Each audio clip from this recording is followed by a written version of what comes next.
नमस्कार दोस्तों, हमारे YouTube चैनल में आपका हार्दिक स्वागत है।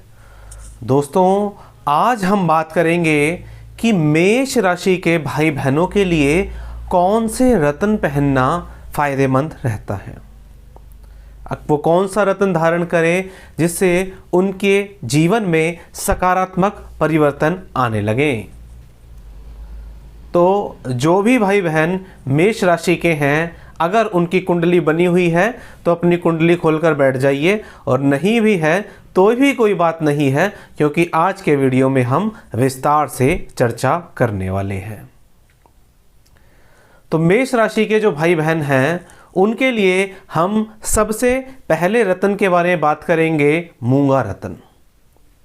क्योंकि जो मेष राशि है इसमें जो पहला रत्न बनता है वो बनता है मूंगा रत्न, और मूंगा रत्न का जो स्वामी है वो है मंगल। अगर आपकी कुंडली में मंगल देव की स्थिति अच्छी राशि में है, अच्छी पोजीशन में है, तो मूंगा रत्न आपके जीवन में बहुत ही सकारात्मक परिवर्तन लेकर आएगा। किस किस चीज़ के लिए आप मूंगा रत्न धारण कर सकते हैं, बहुत ध्यान से सुनिए। मूंगा रत्न जो है वो आपके जीवन में चाहे कुछ भी हो, चाहे आपकी पर्सनैलिटी हो, आपके सोचने समझने की विचारधारा हो, या आपको अपने जीवन में कोई भी काम करना है, कोई ऐसी बीमारी लग गई है जिसका समाधान नहीं मिल रहा है, या कहीं भी आप जीवन में अटक जाते हैं, तो मूंगा रत्न आप सभी भाई बहनों के लिए बहुत ही लाभदायक सिद्ध होगा। तो मैं तो ये सलाह दूंगा कि मूंगा रत्न मेष राशि के भाई बहन ज़रूर पहने, क्योंकि अधिकतर मेष राशि में मंगल देव की स्थिति अच्छी ही होती है। तो मूंगा रत्न ज़रूर पहने। अब यहाँ बहुत से भाई बहन यही पूछेंगे कि कौन से वाला मूंगा रत्न पहने, ट्रायंगल वाला पहने, सीधे वाला पहने, कौन सा पहने। तो जो आपको अच्छा लगे फिलहाल के लिए आप वो रत्न पहन लें। दूसरा रत्न आता है माणिक रत्न। माणिक जो है वो सूर्य देव की कृपा से चलता है, और सूर्य ही इसके मालिक हैं। सूर्य के लिए पहना जाता है। तो मेष राशि के जो भाई बहन होते हैं उनके लिए सूर्य देव का जो रोल है वो भी बहुत इम्पोर्टेंट होता है। जो माणिक रत्न है वो आपके जीवन में किस किस तरह के परिवर्तन लेकर आता है वो मैं बताता हूँ। ऐसे भाई बहन जो कंपटीशन की तैयारी कर रहे हैं, स्कूल या कॉलेज में पढ़ रहे हैं और पढ़ाई से संबंधित उन्हें कोई भी समस्या आती है, तो उनके लिए जो माणिक रत्न है बहुत ही अच्छा रहेगा।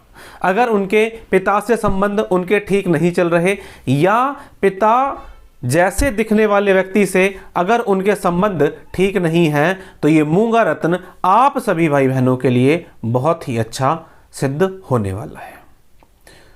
मूंगा नहीं, माणिक रत्न। मूंगा तो मैंने पहले बता दिया ना। तो जो माणिक रत्न है वो आप सभी के लिए बहुत अच्छा होने वाला है।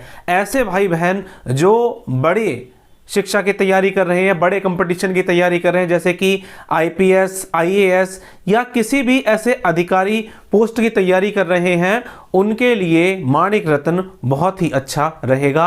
आप ज़रूर पहने। आप इसे गोल्ड में पहन सकते हैं, आप इसे तांबे में पहन सकते हैं। बहुत से लोग अष्ट धातु में रत्नों को पहनते हैं, लेकिन मैं यहाँ बिल्कुल सलाह नहीं दूंगा अष्ट धातु में पहनने की। आप गोल्ड में पहने, तांबे में पहने, इनमें से किसी एक में पहन ले।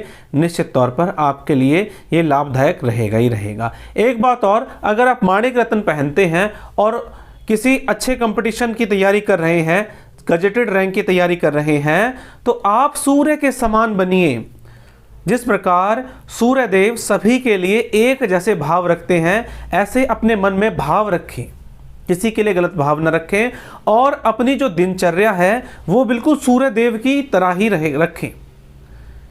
यानी कि आप अपने उठने का बिल्कुल एक परफेक्ट नियम बनाइए, 5 बजे, 5:30 बजे, और सोने का परफेक्ट नियम बनाइए।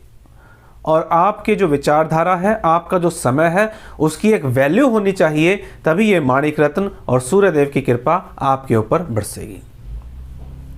तीसरा जो रत्न आता है वो आता है पुखराज, और इसके मालिक हैं बृहस्पति देव। और आपकी जो कुंडली है जो कालपुरुष की कुंडली बनती है, ये बनती है आपके भाग्य की। अगर आपको लक फैक्टर में दिक्कत आ रही है, आपको लगता है कि समय पर आपका भाग्य आपका साथ नहीं देता और बृहस्पति देव की स्थिति आपकी कुंडली में अच्छी है, तो ये जो रत्न है आपका भाग्य पूर्ण रूप से चमका देगा। और भाग्य की जो कमी आपको अब तक 1% कमी महसूस हो रही थी ना, कहते हैं कि 99% काम हो गया लेकिन 1% काम मेरा नहीं चल रहा, तो वो जो 1% काम है ये आपका पुखराज रत्न ज़रूर बना देगा। इसके अलावा शिक्षा से संबंधित जो भी समस्या है, कोई रुकावट आ रही है, उसमें ये आपको लाभदायक होगा।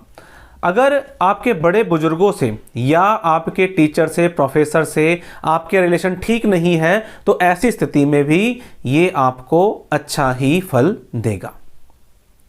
तो 3 रत्न के बारे में हमने बात करी, मूंगा रत्न, माणिक रत्न और पुखराज रत्न। अब प्रश्न ये आता है, क्या आप ये तीनों रत्न एक साथ पहन सकते हैं? तो जी हाँ, अगर कुंडली में तीनों की पोजीशन बिल्कुल ठीक है तो आप इन तीनों रत्न को अपने हाथ में धारण कर सकते हैं। जो शुभ रत्न होते हैं वो आप सीधे हाथ में पहने, जो थोड़े तामसिक ग्रह हैं जैसे कि शनिदेव हैं, राहुदेव हैं, उनके रत्न आप अपने उल्टे हाथ में पहने। तो एक छोटी सी बात थी, मैंने यहीं पे बता दी। और रत्न जो है वो हमेशा अपने देवी देवता को समर्पित करके ही पहनने चाहिए कि हे, आप जिसको भी इष्ट देव मानते हैं कि हे प्रभु, ये मैंने आपको समर्पित किया, मेरे लिए जो उचित हो आप मुझे प्रदान करें, ऐसी प्रार्थना करके आप पहन लें। यहाँ एक शब्द आता है प्राण प्रतिष्ठा, इसके बारे में हम कभी और बात करेंगे। तो ये 3 रत्न आप धारण करें। यहाँ एक प्रश्न और आता है कि कब धारण ना करें। अगर मान लीजिए मैंने बात करी कि आप माणिक धारण करें, लेकिन सूर्य देव की स्थिति आपकी कुंडली के 12वें घर में चली गई, और ऐसे में अगर आप सूर्य का रत्न धारण करते हैं तो अनावश्यक खर्चे हो सकते हैं आपके। तो जब कुंडली में किसी भी ग्रह की स्थिति फेरबदल हो जाती है या गलत पोजीशन में चली जाती है, तब हम उस ग्रह का रत्न पहनने की सलाह नहीं देते।